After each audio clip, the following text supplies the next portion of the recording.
the first time I can remember like being like, oh, I want a motorcycle. Like I could ride a motorcycle. I could be that person.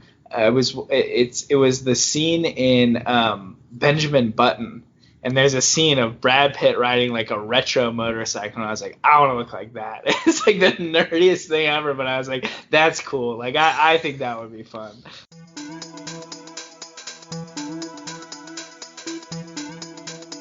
Welcome to the Moto Curious.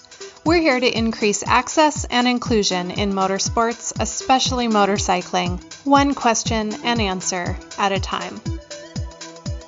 I'm your host, Sarah Lobkovich, and I'm here today with my friend Spike. We met in Atlanta in 2016 when we were out there on a job site together.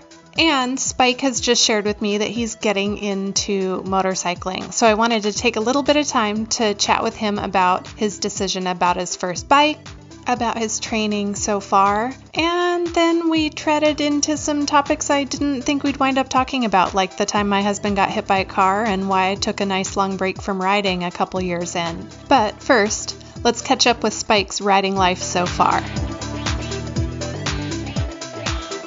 When did you decide to do the MSF class? So my motorcycle life is not super existent just yet, but basically the long of it is that Caitlin and I bought a house, and so we bought a house in April, moved in May, and we really liked the house, tiny house. But now my commute, I used to be able to take the Bird scooters up the Beltline, and I would get to work in 12 minutes.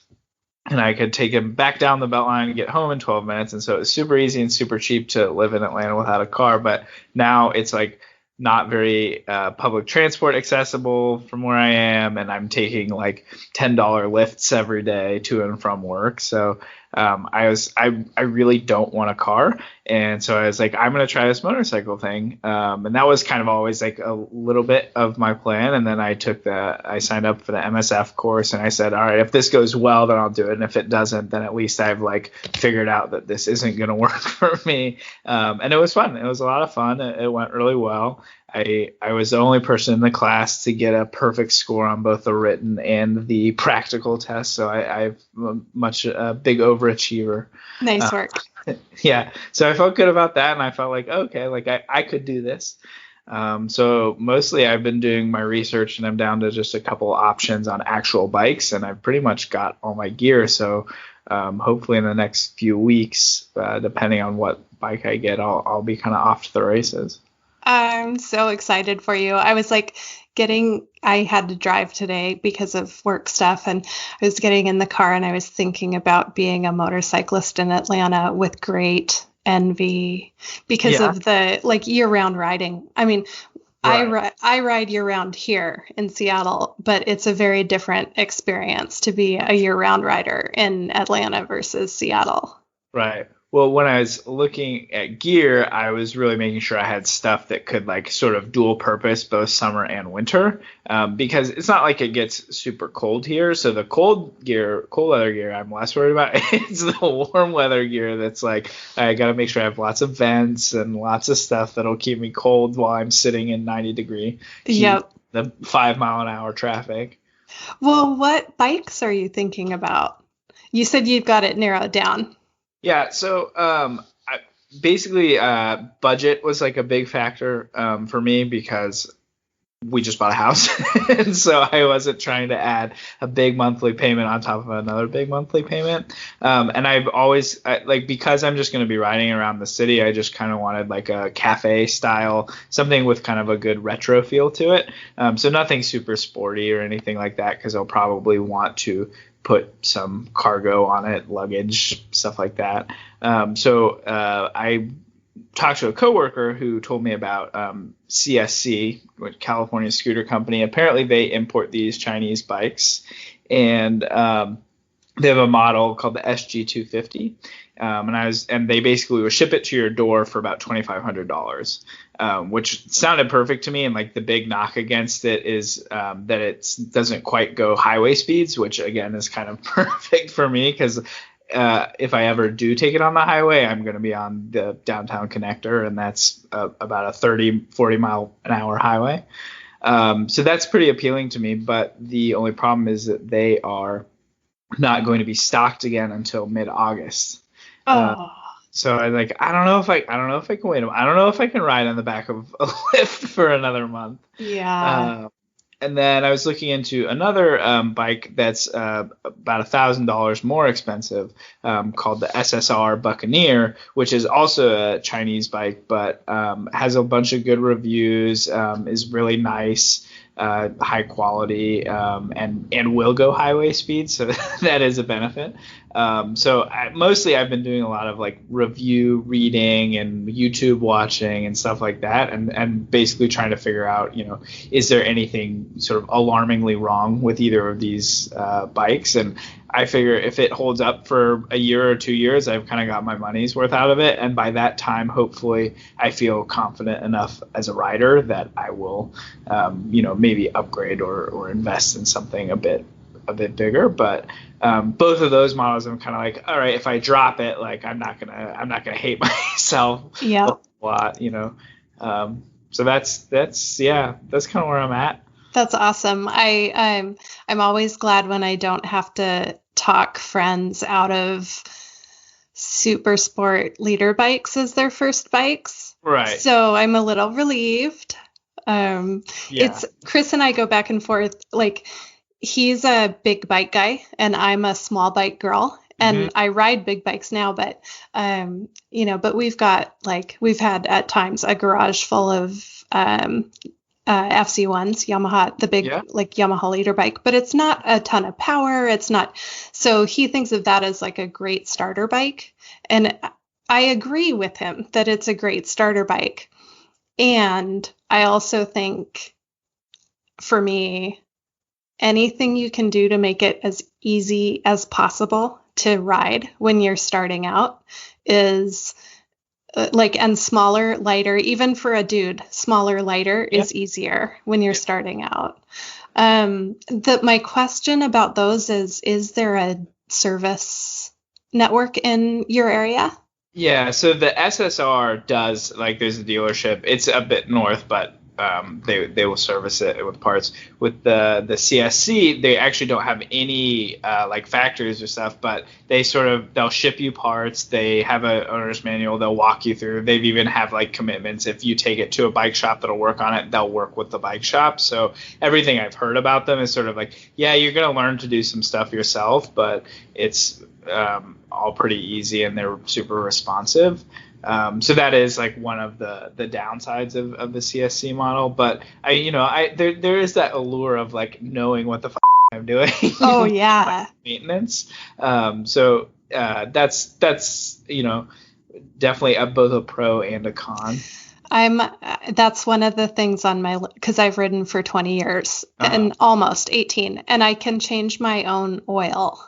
But aside from changing my own oil, which I have not done on my new bike, Chris has handled my oil. I'm so spoiled having a competent mechanic dude husband. But knowing, being able to do the basics, motorcycle labor is expensive and they earn it. It's worth it for sure. But when I started paying for oil changes on my Honda, I was like, oh my God, I need to learn how to do this myself.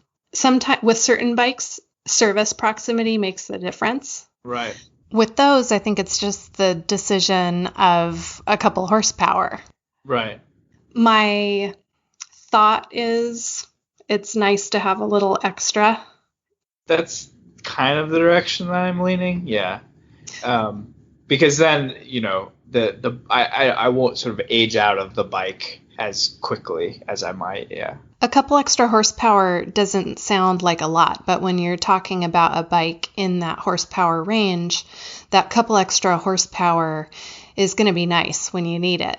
Because part of our safety is, our safety is our margin. With the difference between those two, I might lean toward a little more power because then you've got just that little bit of margin for in case you need to get out of something's way. I imagine just like having more experience on a bunch of different bikes gives you sort of confidence, like, oh, I kind of know what I'm doing across like whatever situation. It does.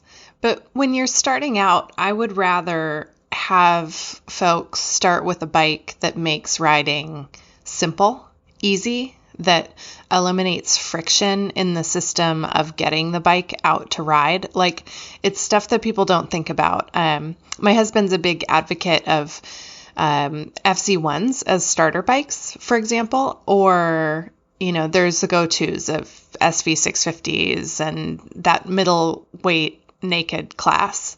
And those are awesome bikes. But for some of us, getting them in and out of the garage can be one little bit of friction that adds to the complexity of falling in love with motorcycling. So I'm a big fan of anything you can do to make it super easy to fall in love with motorcycling, because once you fall in love with motorcycling, you figure out how to get the bike out of the garage. You figure out how to deal with parking in an inconvenient place or in a place that's difficult. You figure it out because you love the sport. But I think it's too easy for folks to get overwhelmed by a first bike, by the logistics of the first bike, and then not have the stick to it to overcome that barrier. You can just get away with more when you're learning. And some people learn bad habits that way, but I'd just so much rather have someone fall in love with riding on a platform that builds their confidence and then move up. And then you can address the habits with more confidence and more motivation and more love for the sport. Mm-hmm.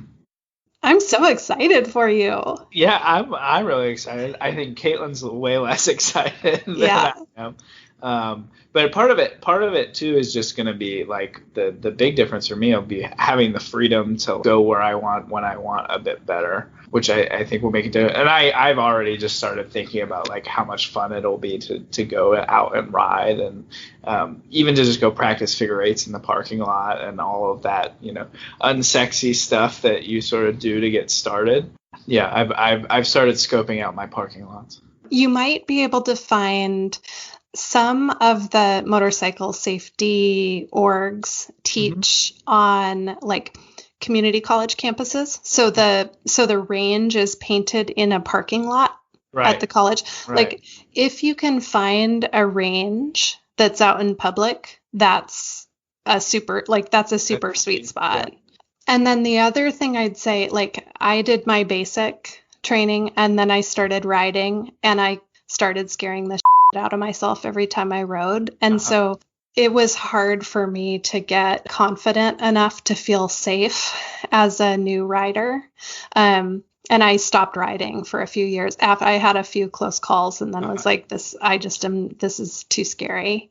And now it's just that there's more training. And I didn't know that. I thought you take your basic, you get your license, you start riding and it gets easy, right? And it wasn't that way for me. One of the things that changed for me was watching the Keith Code Twist to the Wrist videos. You should pop some popcorn and then watch the stuff. Keith Code is who started the California Superbike School. And so it is one of the schools of motorcycle training built for the modern sport bike world. The basic rider curriculum is like basic operating instructions, but the survival skills that you need to develop come from other kinds of training.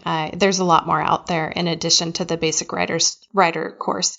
It's the place to start 100%, but there's more to do on top of that to become a competent rider. There's a couple things in the Keith code that I find really helpful. Survival reactions is the biggie. I don't know if your training talked about survival responses or survival reactions. Mostly just as far as emergency braking goes. That's about as far as survival goes. So what was it that sort of after your hiatus gave you the confidence to get out and ride and feel good about it? I was dating a dude who was an ex-racer surrounded by motorsports. He was a racing fan, and being a biker, I think I sat on the back of his bike once Like I did one or two trying to be a backpack rides. And then I was like, screw it. And I went and bought a bike again. But it was the first time anyone told me, no, you can do track days. Like track days aren't necessarily about racing. And I'd ridden for years and never heard that. Like I thought track days were for going fast. So I just didn't know. I'd done the basic rider, I'd done the advanced rider, but it still was not what I needed to feel really comfortable. So the second time around, I started doing track days. I also did, and this was the other tip I was going to give you, is if you want to work on your slow speed comfort, because that's where most newbies have their tippies, is slow speed maneuvering. Yep. I did a dirt bike school when I started riding again. And I mean, it was like, why didn't anyone ever tell me about this before? Because you spend the entire day on clutch control and slow speed maneuvers and tight turns and rolling over logs and how to really do clutch control. And so now that's like all my friends who are starting out who are like, I'm nervous at slow speed. It's like, go take a dirt bike class.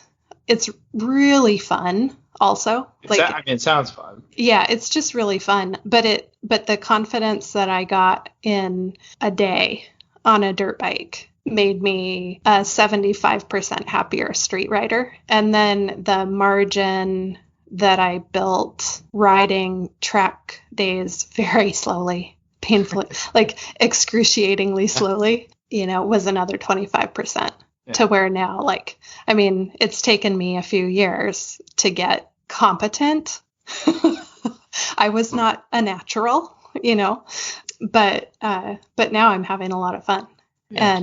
And I feel really, you can't ever say you feel safe, but I really do feel like comfortable and relaxed. And I don't ever hesitate to get on the bike because of nerves. Yeah, that makes a lot of sense. So we talked about why you want and need to start riding, but didn't talk about the inspiration. What was the inspiration for starting to learn? Yeah, I think, like, weirdly, the first time I can remember like being like, oh, I want a motorcycle. Like, I could ride a motorcycle. I could be that person. It was the scene in Benjamin Button. And there's a scene of Brad Pitt riding like a retro motorcycle, and I was like, I want to look like that. It's like the nerdiest thing ever, but I was like, that's cool. Like, I think that would be fun. I would love to have a bike like that. It's not nerdy at all, and we all do it. For me, it was the Triumph Bonneville in Officer and a Gentleman that made me first notice motorcycles. Like, that's the first motorcycle I remember. And then I think the first time I thought I want to do that was Tom Cruise on the Cowie in Top Gun. But I didn't want to be Kelly McGillis. I wanted to be Tom Cruise. I came into riding the same way you did. I had a commute, and I wanted to make my commute better. And there aren't many of us who come into motorcycles for practical reasons, but I did. And, and then when I bought that monster, that was my like poster on the wall bike. But when you're starting out, it's not about the poster on the wall bike. It's about anything you can do to eliminate friction from falling in love with motorcycling is going to make you ride more and going to make you a better, safer rider. Right. Do people still, like, when you tell them you ride, like, is safety like the number one first thing that most people bring up? Yeah, it's when motorcycling comes up with me, they're like, what? And then the second is, really? Like you drive a bike? Like you ride? Do you have your own? And then once we get over that, then aren't you afraid? Isn't it scary? And I'm just really honest. Like, it used to be, and now it's not. Because this is a trippy story to tell to someone who's buying their first bike, but I watched my husband get hit by a car right in front of me. He was on my Honda, rest in peace. and I was right behind him. And a car pulled out of a wine bar, but a Hyundai pulled out of as they do. But a car pulled out of a driveway and ran right into him. And of course, like, I'm his wife and I love him, but my training kicked in. And so I knew it's like watching car, husband flying through the air, apply the brakes gently, don't panic. Right. Watch but it was just such a trippy experience. Look where you want to go. Yes, exactly. Yeah. To have, I remember I saw him fly through the air next to me in my peripheral vision while my training was keeping me safe. And his gear kept him, he had a nutty concussion. That was a good couple weeks. But his gear worked. His training worked. My training, our experience worked. And so it happens. The training, the gear, the miles, they keep us safe over time. I'm also really jealous that you're in Atlanta, because that's an incredible place, an incredible community to be a motorcyclist in. That's actually one of the things that I've noticed is that most people who have been in it, and I tell them, I'm a first time rider and I'm getting into it, are like super excited. Whereas there's other things like tattoos come to mind. Like if you're getting your first tattoo, like tattoo artists a lot of time are like, whatever, dude, like they're like not as welcoming. And so there is something very nice about having people be like, oh, I'm really excited for you, and like I felt very welcomed to the community versus like I think a lot of people have the impression of like motorcycling is like this exclusive club and you have to be a certain type of person to ride and stuff like that. But everyone's been super helpful and kind and friendly. That makes me so happy, because that's really how it should be, and we all start somewhere. Well, I'm super excited for you. Thanks. Thanks for all the advice. I will definitely keep you in the loop. Yeah, I'm curious to hear which way you go. Take care of you and keep me posted on your decision. I will for sure. I'll send you pictures. That's it for today's episode of the Motor Curious podcast. Subscribe wherever you listen to podcasts. We're on all the major players, including Apple Podcast, Stitcher, Google Play. There's a whole long list of them. They're all on our website at themotocurious.com. I'm working on a future episode about bouncing back from a tough day on the bike, whether it's an accident, a track day gone awry, or just a lacking confidence day on a street bike. I'd love to hear from you about what happened and also how you bounced back and how you got back in the saddle. So visit themotocurious.com and shoot me a message, and you might be featured in an upcoming blog post or podcast episode. Thanks so much for listening and for being a warm welcome to newer riders and for folks that have questions to help them become avid riders in our sport. Have a great day. Talk to you soon.